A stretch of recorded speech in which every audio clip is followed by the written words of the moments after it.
ಬೆಳಗಿನ ತನಕ ಕಾಳ ಪಯಣವು ಮುಗಿಯುವ ತನಕ ಹೇಳ ಹೊರಟರೆ ಬೆಳಗಿನ ತನಕ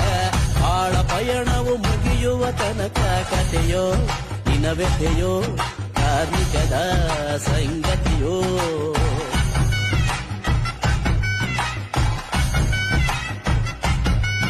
ಏನೆಂದು ವರ್ಣಿಸಲಿ ಸೊಬಗೆಂದು ಬಣ್ಣಿಸಲಿ ಆಸೆ ತೆಂಬರೆ